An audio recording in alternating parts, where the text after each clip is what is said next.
ఓం మహాగణాధిపతయే నమః. ఓం గురుభ్యో నమః. ఓం శ్రీమాత్రే నమః. పరమేశ్వర స్వరూపమైనటువంటి జ్యోతిష, వాస్తు మరియు ఇతర అనేకమైనటువంటి శాస్త్రములను మనకు అందించినటువంటి మహర్షులకి నమస్కారం. హయగ్రీవ హయగ్రీవ హయగ్రీవేతి యో వదేత్ తస్య నిస్సరతే వాణీ జహ్నుకన్యా ప్రవాహవత్. అరుణాం కరుణాతరంగితాక్షీం ధృతపాశాంకుశపుష్పబాణచాపాం అనిమాదిభిరావృతాం మయూకైః అహమిత్యేవ విభావయే భవానీం. శ్రీమాత్రే నమః. ప్రేక్షకులకి ఆ లలితాంబిక అమ్మవారి యొక్క అనుగ్రహం పరిపూర్ణంగా కలగాలని మనస్ఫూర్తిగా కోరుకుంటూ మనం ఈరోజు గురుగ్రహము, ఒక్కొక్క లగ్నానికి గురువు రకరకాల భావాధిపతి అవుతాడు. న్యాచురల్గా గురువు కనుక మంచి పొజిషన్లో ఉంటే కలిగేటువంటి ఫలితాలు ఏమిటి, కొంతమందికి గురుగ్రహం ద్వారానే ఎందుకు ఇబ్బందులు వస్తాయి, గురు దశల్లో ఎందుకు ఇబ్బందులు వస్తాయి, కొంతమంది గురు మహర్దశలో ఎందుకు కలిసి వస్తుంది, అసలు గురు మహర్దశ బాగా కలిసి రావాలంటే ఏం చేయాలి, ఆ యొక్క దోషం ఉన్నట్లయితే గురుదోషం అంటూ ఉంటారు, పోవాలంటే ఏం చేయాలి, అదేవిధంగా ఇక్కడ జాతకం లేనటువంటి వారికి ఎటువంటి దోషాలుంటే గురుగ్రహ సంబంధించిన దోషం ఉందని ఎలా గుర్తించాలి అనేటువంటి విషయాలు ఇప్పుడు మనం ఒక్కొక్క లగ్నం నుంచి తెలుసుకుందాం. అయితే ఈ యొక్క విషయాలు చెప్తుంది నేనైనప్పటికీ కూడా చెప్పిస్తుంది సాక్షాత్ లలిత అమ్మవారిగా భావిస్తూ ఒక్కొక్క లగ్నం గురించి తెలుసుకుందాం. తులాలగ్నము, తులారాశి. తులాలగ్నానికి 3, 6 అధిపతి అవుతాడు గురువు. కానీ ఈ 3, 6 అధిపతి అయి నేను చాలా మటుకు చూశాను, గురువు కనుక 9లో ఉన్నాడు అనుకోండి, చాలామంది ఏమంటారంటే గురుబలం ఉందండి, గురుబలం ఉందండి అంటారు. అది కరెక్టే, కానీ ఈ 3, 6 అధిపతి అయిన వ్యక్తి 9లో వెళ్ళి ఉన్నారు. 9లో ఉన్న ప్రతి గ్రహము శుభ ఫలితాలు ఇవ్వాలని రూల్ లేదు. ఎందుకంటే 9లో గురువు కనుక తులాలగ్నానికి ఉంటే ఏమైపోతుందంటే మీ లైఫ్లోకి మీరు పాస్ట్ లైఫ్లో చేసినటువంటి కొంత పూర్వజన్మ కర్మస్థానం, 6వ స్థానం అంటే పోయిన జన్మలో గురువుని ఇబ్బంది పెట్టారు మీరు సింపుల్గా. ఇప్పుడు ఆ గురువు మిమ్మల్ని చూస్తూ మీ దగ్గర నుంచి ఇంకో రూపంలో వెళ్ళిపోవడం జరుగుతుంటుంది.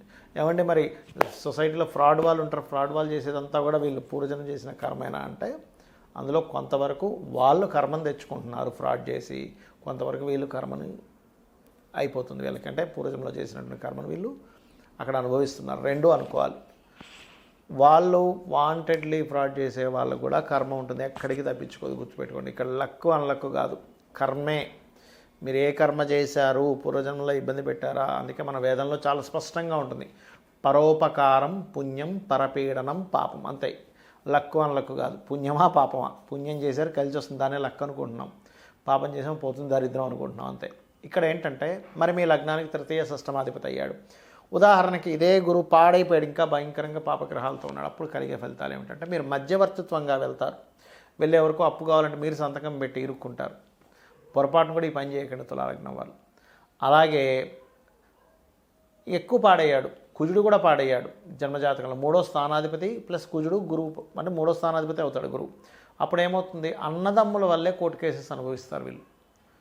సిబ్లింగ్స్ వల్ల వీళ్ళకి ఇబ్బంది వస్తుంది, గుర్తుపెట్టుకోండి. అప్పులు ఎక్కువ చేయడం వల్ల, సిబ్లింగ్స్ వల్ల, మధ్యవర్తిత్వంగా ఉండడం వల్ల వస్తాయి. కానీ ఇక్కడే ఒక చిన్న మెలిక ఉంటుంది ఎప్పుడు కూడా, ఏంటంటే ఇదే గురువు బాగున్నాడు అనుకోండి, లోన్స్ ఇవ్వడం ద్వారా డబ్బులు వస్తాయి, మధ్యవర్తిత్వం ద్వారా డబ్బులు వస్తాయి. కొన్ని చోట్ల బ్యాంకు లోన్ ఇస్తుంది, పుచ్చుకునేవాడు ఒక వ్యక్తి ఉంటాడు, కానీ మధ్యలో ఒక వ్యక్తి ఉంటాడు, ఏంటి మీ యొక్క పేపర్స్ సబ్మిట్ చేసి నేను లోన్ ఇప్పిస్తానండి అంటూ ఉంటాడు. అంటే ఎప్పుడు ధనయోగం కూడా కనెక్ట్ అయినప్పుడు అప్పుడు ఏమవుద్ది, ఆడిటర్సు, చార్టెడ్ అకౌంటెంట్సు, మనీని ఎట్లా మీరు ఇది చేసుకోవాలి, యూజ్ చేయాలనేటువంటిది మేనేజింగ్ చెప్పేటువంటి వారు, గైడింగ్ చేసేవాళ్ళు, వీళ్ళందరూ కూడా గురువు బాగుండి శుభగ్రహాలతో కనెక్ట్ అయినప్పుడు అది అవయోగం కాస్త యోగంగా మారుతుంది. అంటే ఆ రూపంలో మీరు ఏదో పుణ్యం చేశారు, ఆ రూపంలో మీకు గైడింగు, టీచింగు, ట్రైనింగు, కన్సల్టెన్సీ వీటి మూలంగా కలిసి వస్తుంది. అయితే మీకు గనక నేను ఇందాక చెప్పినట్టుగా ఏదైనా ఇబ్బందికరమైన ఫలితాలు పొందుతున్నారన్నప్పుడు మీరు దత్తాత్రేయ ఉపాసన చేయండి. జయ గురుదత్త, శ్రీ గురుదత్త, దిగంబర దిగంబర, శ్రీ పాదవల్లభ దిగంబర. లేనట్లయితే లలితాసహస్రనామాల్లో గోమాత, ఓం గోమాతాయే నమః అనుకోవచ్చు, ఓం గురుమూర్తి అయి నమః అని కూడా అనుకోవచ్చు, సరిపోతుంది. ఇక్కడ కొంతమందికి గురుమహర్దశ వచ్చినప్పుడు కూడా ఇబ్బంది ఉంటుందండి. అర్థం కాదు, ఏమిటి గురుమహర్దశ మంచిదే కదా, శుక్రమహర్దశ మంచిదే కదా, లేనట్లేదు బుధుడు మంచివాడే కదా, శుభగ్రహం కదా అనుకుంటాం. కాదు, ఇక్కడ మీరు అర్థం చేసుకోవాల్సిన విషయం ఏంటంటే ఆ జూపిటర్ ఎవరైతే ఉన్నారో ఆ గురుగ్రహం సరైనటువంటి స్థితిలో లేదు. కొన్ని లగ్నాలకి పాపులు అవుతాడు గురువు, అంటే అలాగా వృషభ లగ్నం అష్టమాధిపతి, మిథున లగ్నానికి సప్తమ దశమాధిపతి బాధకుడు అవుతాడు. కన్యా లగ్నానికి కూడా చతుర్థ సప్తమాధిపతి బాధకుడు అవుతాడు. తులా లగ్నానికి తృతీయ షష్టమాధిపతి బాధకుడు అవుతాడు. మకర కుంభ లగ్నాలకు కూడా మకర లగ్నానికి తృతీయ వ్యయాధిపతి, కుంభలగ్నానికి ద్వితీయ లాభాధిపతి. మరి బాధకుడు వీళ్ళకి పాప అయినప్పుడు వీళ్ళకి ఖచ్చితంగా ఇబ్బంది ఫలితాలే ఇవ్వాలా అంటే ఇక్కడ ఫస్ట్ ఆఫ్ ఆల్ మీరు అర్థం చేసుకోవాల్సింది ఏంటంటే జ్యోతిష్ శాస్త్రాన్ని శుభులు పాపులు వేరవుతారు. First point number. ఆ శుభులు పాపులు పలానా లగ్నానికి వేరైనప్పటికీ కూడా వాళ్ళు ఉండేటువంటి కండిషన్ ఎలా ఉందో దాన్ని బట్టి ఏ ఫలితాలు వస్తాయి. కాకపోతే గురువు పాపైనటువంటి లగ్నాలకి ఇప్పుడు మనం చెప్పుకున్నాం ఏంటంటే మిథునము, వృషభము, మిథునము, కన్య, తుల, మకర, కుంభ లగ్నాలకి ఒకవేళ గురువు గనక పాపి కదా, ఈ గురువు పాపైనటువంటి గ్రహం కనుక ఇంకాస్త ఎక్కువ పాడైతే గురువుల ద్వారా ఇబ్బంది పడతారు, గుర్తుపెట్టుకోండి.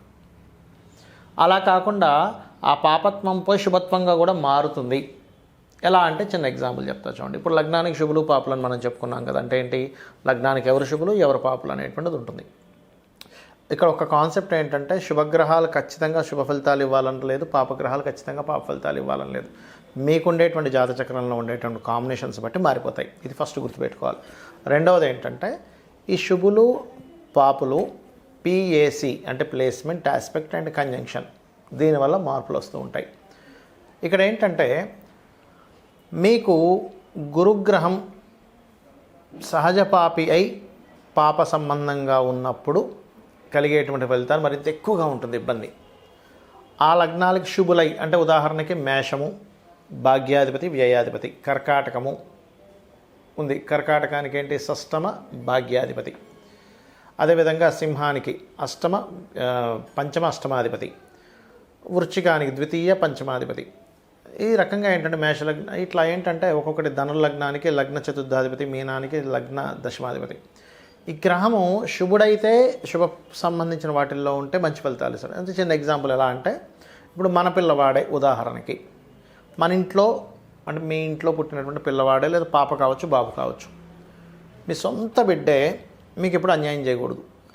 న్యాచురల్గా చెప్పాలంటే అంటే ఏ తల్లికి బిడ్డ అన్యాయం చేయదు, బిడ్డకి తల్లి అన్యాయం చేయకూడదు, రైట్? ఇది ఫార్ములా అంటే మామూలుగా న్యాచురల్గా జరిగేది. కానీ అదే పిల్లవాడు బయటికి వెళ్ళి కొంతమంది కూడనటువంటి సంగత్వం అంటారు, అంటే కొంత వ్యసన పరులతోనో లేకపోతే రకరకాల వాళ్ళతో వాళ్ళకి ఫ్రెండ్షిప్ ఏర్పడి వ్యసనాలకు గురైనప్పుడు ఇంట్లో ఉన్నటువంటి ధనాన్ని దొంగలించి పట్టుకెళ్ళిపోయి కూడా వాడు ఆ వ్యసనాలకి ఖర్చు పెట్టేసే పరిస్థితి వస్తుంది.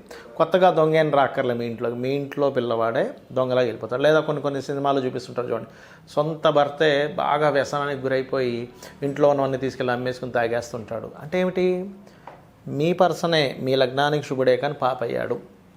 ఒక్కోసారి మన వాళ్ళు సపోర్ట్ చేయమని బయట వాళ్ళు సపోర్ట్ చేస్తారు మనకి. అప్పుడేంటి మీకు మీ లగ్నానికి శుభుడు కాకపోయినా బయట వాళ్ళంటే అది శుభుడైతే బయట వాళ్ళ నుంచి ఎట్లా వస్తుందో యాజ్ ఇట్ ఈజ్ అట్లాగే. అయితే ఇక్కడ కొంతమందికి లగ్నానికి శుభులు పాపులు పక్క పెడితే అసలు జాతకమే తెలియదు. అలాంటప్పుడు ఎలాంటి ఫలితాలు వస్తాయి, గురువు పాడయ్యారని ఎట్లా గుర్తించాలి అంటే గురువారాలు మీకు బ్యాడ్ ఎఫెక్ట్స్ ఎక్కువగా వస్తూ ఉంటాయి. అంటే గురువారాలు ఏదో ఒక డిస్టర్బెన్స్ రావడం జరుగుతూ ఉంటుంది. ఇక్కడ ఫస్ట్ ఆఫ్ ఆల్ మనం అర్థం చేసుకోవాల్సింది ఏంటంటే ఎందుకు గురువు పాపిగా అవుతాడు, గురుగ్రహం ఎందుకు మీకు ఇబ్బంది ఇస్తుంది అంటే పూర్వజన్మల్లో గురుద్రోహం చేసిన వాళ్ళై ఉంటారు వీళ్ళు. అంటే గురువుని గనక కించపరచడము, మీకు మంచి చేద్దామని చూసేటువంటి గురువునే వాళ్ళను మోసం చేయడము, వాళ్ళ గురించి దుష్ప్రచారాలు చేయడము, దగ్గరుండి గురువుగారి దగ్గర మాత్రం దగ్గరుండి అవునండి మీరు చెప్పింది కరెక్టేనండి అనుకుంటూ పక్క పోయి ఈయన గురువు అండి ఈయన అట్లాగా ఇట్లాగా అని చెప్పి చేసినట్లయితే అది చాలా పెద్ద దోషం. మీకు నచ్చలేదు పక్కకి వెళ్ళిపోండి, ఆయనకి వ్యసనాలు ఉన్నాయి లేకపోతే ఇంకోటి ఉన్నాయి, పక్కకి వెళ్ళిపోండి, సైలెంట్గా వెళ్ళిపోయి మీ పని మీరు చేసుకోండి. అంతేగాని అనవసరమైనటువంటి దుష్ప్రచారాలు చేయకూడదు. అలా అని మరి చాలా దారుణాలు జరుగుతున్నాయండి నేను దాన్ని బయట పెట్టకూడదా అని అంటే అప్పుడు వేరు. బాగా దారుణాలు కొంతమంది చూస్తుంటాం మనం, డేరా బాబాలని మనం చూసాము. అట్లాంటి వాళ్ళు ఎవరైనా సరే ఇబ్బంది పెడితే అది మీరు అక్కడ అర్థమైపోయింది సిచ్యువేషన్, అప్పుడు వేరు. అంతేగాని కొన్ని మనస్పర్ధలు వచ్చాయని లేనటువంటివి అవతల వాళ్ళకి ఏదో చెప్పేసి చేయడం మాత్రం కరెక్ట్ కాదు, గుర్తుపెట్టుకోండి, రైట్? అయితే ఇక్కడ మీకు గురుగ్రహ బలం ఎవరికైనా సరే పెరగాలంటే కొన్ని మార్గాలు ఉన్నాయి. ఏమిటది అంటే ఒకటి దత్తాత్రేయుడి యొక్క ఆరాధన చేయడం, అంటే జయ గురుదత్త శ్రీ గురుదత్త లేదా దిగంబర శ్రీపాదవల్లభ దిగంబర. గురుగ్రహం లోపించిందనుకోండి సంతానానికి కూడా ఇబ్బంది ఇస్తూ ఉంటుంది. అదేవిధంగా గోవుకి మనకి చూడండి అరటికాయలు అంటారు, అరటికాయల్ని చక్కగా తినిపించడం గోవుకి. దత్తక్షేత్రాలకి వెళ్ళడం, దత్త పారాయణం చేయడం, వీలున్నప్పుడల్లా కూడా మామిడి పళ్ళు అరటిపళ్ళు లాంటివి ఆలయాల్లో కానీ లేనట్లయితే బ్రాహ్మణులకు కానీ దానంగా ఇవ్వడం, ఇవి ఎక్కువగా చేస్తుండాలి. ఎక్స్పెక్టేషన్స్ అనేది గురువు పాడేయాలంటే మీరు అక్కడి నుంచి ఇంకేదైనా పొందుదామని చూస్తూ ఉంటే ఏమైపోతుందంటే అది రివర్స్లో మీకు ఇబ్బంది ఇస్తూ ఉంటుంది. కాబట్టి ఇది ముఖ్యంగా తెలుసుకోండి. సర్వసాధారణంగా గురువు ఏంటంటే శని రాహు సంబంధం మూలంగా పాడవుతుంటాడు. గురు చండాల యోగం అంటూ ఉంటారు. కొంతమందికి నీచభంగ రాజయోగం జరుగుతుంది మళ్ళీ గురువు ద్వారా, అది వేరు. అది సమ్ డిఫరెంట్ టర్మ్స్ అండ్ కండిషన్స్లో గ్రహాలు ఉండేటువంటి స్థితి బట్టి జరుగుతూ ఉంటుంది. అయితే ఇక్కడ మీరు అర్థం చేసుకోవాల్సింది ఏంటంటే గంధముతో గనక మీరు ఏ దేవతామూర్తిని పూజిస్తుంటారో గంధముతో గనక మీరు పూజించినట్లయితే మన శాస్త్రాల్లో ఉన్నటువంటిది ఏంటంటే గంధము ద్వారా పుణ్యం వస్తుంది. ఆ పుణ్యము మీరు పూర్వజన్మలో చేసినటువంటి పాపము మిమ్మల్ని ఇబ్బంది పెట్టకుండా అడ్డుకొని మిమ్మల్ని కాపాడుతూ ఉంటుంది. కాబట్టి మీరేం చేస్తారు, మీ జన్మజాతకంలో గురువు పాడైతే నేను చెప్పినటువంటి దానాలు ఇవ్వండి. శనగలు లేదా ఎల్లో కలర్ వస్త్రం కూడా ఇవ్వచ్చు. లేదా ఆ గ్రహం ఏ గ్రహాల ద్వారా కంజంక్టై పాడైందో ఆ గ్రహాలు కూడా ఇచ్చుకోవాలి. అంటే గురువు ఉదాహరణకి శనితో కలిసినాడు, శనికి ఇవ్వాలి. గురువు రాహుతో కలిసినాడు, రాహుకి ఇవ్వాలి. గురువు నీచబడినటువంటి కుజుడితో కలిశాడు, అప్పుడు కొంచెం కుజుడికి ఇవ్వాలి. ఎందుకు, నీచబడినటువంటి గ్రహం పక్కన ఉండడం వల్లే గురువు పాడైంది కదా. ఇప్పుడు ఎట్లా అంటే చిన్న ఎగ్జాంపుల్ చెప్తా చూడండి. ఇప్పుడు మనం ఊపిరి పీల్చుకుంటున్నాం, జలుబు పట్టేసింది బలంగా. ముక్కుది కాదు దోషం, జలుబు రావడం వల్ల మీకు ఊపిరి సరిగ్గా పీల్చుకోలేకపోతున్నారు. అప్పుడేంటి, ఆ జలుబును తొలగిస్తే ఊపిరి బాగా పీల్చుకోగలుగుతారు. అంటే ఏంటి, గురుగ్రహం ఏ గ్రహం ద్వారా పాడిందో ఆ గ్రహానికి చేసుకోవాలి. ఆ గ్రహానికి కనుక చేసుకుంటే ఖచ్చితంగా మీకు బాగుంటుంది. ఇంకోటి ఏంటంటే పాజిటివ్ థాట్స్. ఎప్పుడు ఎవరికైనా సరే సహాయం చేద్దామా, ఎవరికైనా గైడింగ్ చేద్దామా. మిస్గైడింగ్ చేయడం చేస్తే కూడా గురుదోషం వస్తుంది. ఎవరికైనా మిస్గైడింగ్ చేసాము, గురుగ్రహ దోషం, నెక్స్ట్ జన్మలో గురువు సరైనటువంటి సిచ్యువేషన్లో ఉండడు. ఎవరికైనా అనవసరంగా దూషిస్తున్నాం, గురుగ్రహం సరిగ్గా ఉండదు, వాళ్ళకి పాడైపోతుంది.